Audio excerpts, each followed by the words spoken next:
Welcome to new TV Telugu. ఇప్పుడు Telangana top 10 చూద్దాం. సూర్యాపేట జిల్లా నూతన్కల్ మండలం బిక్కుమల్ల గ్రామంలోని శ్రీ సీతారామాంజనేయ స్వామి దేవాలయంలో చోరీ జరిగింది. గుడి పూజారి రోజువారీ పూజ కోసం ఆలయానికి వచ్చినప్పుడు చోరీ జరిగినట్లు గుర్తించారు. ఆయన ఆలయ అధికారులకు సమాచారం అందించగా వారు పోలీసులకు ఫిర్యాదు చేశారు. చోరీకి సంబంధించిన పూర్తి వివరాలు ఇంకా తెలియాల్సి ఉంది. ఈ సంఘటన తుంగతుర్తి నియోజకవర్గంలో కలకలం సృష్టించింది.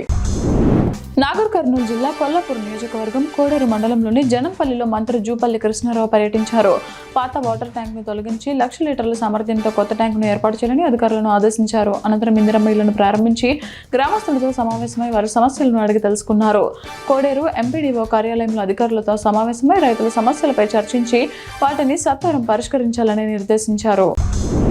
కోనరావుపేట మండలంలో బీఆర్ఎస్ పార్టీ మండల అధ్యక్షులు మల్యాల దేవయ్య ఆధ్వర్యంలో నిర్వహించిన ప్రెస్ మీట్ లో ఎన్ఆర్ఈజీఎస్ నిధుల కేటాయింపుపై తీవ్ర అసంతృప్తి వ్యక్తం చేశారు. మండలంలోని బీఆర్ఎస్ పార్టీ సర్పంచ్ల గ్రామాలకు నిధులు కేటాయించకుండా కేవలం కాంగ్రెస్ పార్టీ సర్పంచ్ల గ్రామాలకు మాత్రమే నిధులు కేటాయించడం అన్యాయమని విమర్శించారు. వేములవాడ ఎమ్మెల్యే కేవలం కాంగ్రెస్ పార్టీకి ఓటు వేసిన వారికే ప్రాతినిధ్యం వహిస్తున్నారని, మిగతా గ్రామాల అభివృద్ధి పరిస్థితి ఏమిటని ప్రశ్నించారు.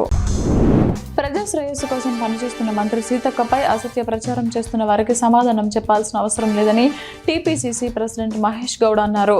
ములుగు జిల్లా కేంద్రంలో జరిగిన కార్యక్రమంలో ఆయన మాట్లాడుతూ మహిళా ప్రజాప్రతినిధులను గౌరవించాల్సిన అవసరం ఉందని హితవు పలికారు. హైదరాబాద్ గ్లోబల్ సమ్మిట్లో రాష్ట్రానికి 575 లక్షల కోట్ల పెట్టుబడులను సాధించామని, ఇంత ఇంగ్లీష్ మాట్లాడే కేటీఆర్ 1000 కోట్లైనా తెచ్చారా అని ప్రశ్నించారు. పాలమూరు అధ్యయన వేదిక జేఏసీ ప్రతినిధులు డిండి ఎత్తిపోతలకు వ్యతిరేకంగా పోరుయాత్ర చేపట్టి ఊల్పర బాధితులను పరామర్శించారు. నాగర్ కర్నూలు జిల్లాలో ఇర్విన్ రిజర్వాయర్ నిర్మాణాన్ని ఆపాలని ఇర్విన్, అజిలాపూర్, నల్లచెరువు గ్రామాల రైతులు నిర్వాసితులు డిమాండ్ చేశారు. తమ భూములే జీవనాధారమని, వాటిని లాక్కుంటే ఆత్మహత్యలు శరణ్యమని వారు ఆవేదన వ్యక్తం చేశారు. నల్గొండ అవసరాల కోసం తమ భూములను లాక్కోవడం సరికాదని, ప్రాజెక్టు నిర్మాణానికి వ్యతిరేకంగా ఎంతటి పోరాటానికైనా సిద్ధమని స్పష్టం చేశారు. Chinnakodur market committee chairman Meesu Mahender IKP society అధికారులతో సమీక్ష నిర్వహించి ధాన్యం కొనుగోలులో ఎలాంటి జాప్యం జరగకుండా ముందస్తు జాగ్రత్తలు తీసుకోవాలని సూచించారు. రైతులు వరి పంట కోతల సమయంలోనే కొనుగోలు కేంద్రాలు ప్రారంభించాలని, తూకం వేసిన ధాన్యం వెంటనే మిల్లులకు తరలించాలని ఆదేశించారు. అనంతరం పొద్దుతిరుగుడు కొనుగోలు కేంద్రాన్ని సందర్శించారు. బావసర్ క్షత్రియ సమాజం ఎల్లారెడ్డి అధ్యక్షులు ఉక్కల్కర్ రాజేంద్రనాథ్ మాట్లాడుతూ సమిష్టి కృషితోనే సంఘం అభివృద్ధి సాధ్యమని అన్నారు. సంఘ భవనంలో జరిగిన నెలవారీ సమావేశంలో 2025-26 ఆర్థిక సంవత్సరానికి సంబంధించిన ఆదాయ వ్యయాలను కార్యదర్శి ఉక్కల్కర్ రమేష్ వివరించారు.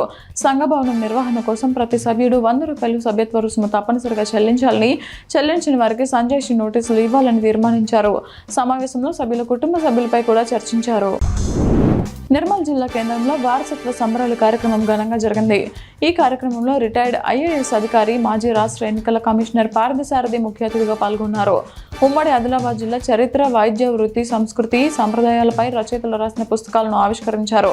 ఈ సందర్భంగా పార్థసారథి మాట్లాడుతూ ఉమ్మడి జిల్లాతో తనకున్న అనుబంధాన్ని గుర్తు చేసుకున్నారు. కొమరంభీం ఆసిఫాబాద్ జిల్లా సిర్పూర్ మండలం ఆరేగూడ, పెద్దబండ గ్రామాల రైతుల పోడు భూముల సమస్య పరిష్కారం కోసం బీఆర్ఎస్ రాష్ట్ర ప్రధాన కార్యదర్శి ఆర్ఎస్ ప్రవీణ్ కుమార్ అటవీ అధికారులతో చర్చలు జరిపారు. అమాయక పేద రైతులకు న్యాయం చేయాలని, సమస్యను త్వరగా పరిష్కరించాలని ఆయన కోరారు. రైతులపై చర్యలు తీసుకుంటే తాను బాధ్యత వహిస్తానని తెలిపారు. పోడు భూముల వివాదం వల్ల స్థానిక రైతులు ఇబ్బందులు ఎదుర్కొంటున్నట్లు సమాచారం. జోగులాంబ గద్వాల జిల్లా మల్దకల్ మండలం నేతుమనపల్లి శివారులో చిరుత దాడిలో 8 జీవాలను కోల్పోయిన రైతులకు పరిహారం అందించేందుకు కృషి చేస్తామని forest range officer Parvez Ahmed తెలిపారు. ఇప్పటికే 2 రైతులకు పరిహారం చెల్లించామని, మిగిలిన వారికి త్వరలో అందజేస్తామని, వెటర్నరీ డాక్టర్ నివేదిక ప్రకారం పరిహారం అందుతుందని ఆయన గ్రామస్తులకు వివరించారు.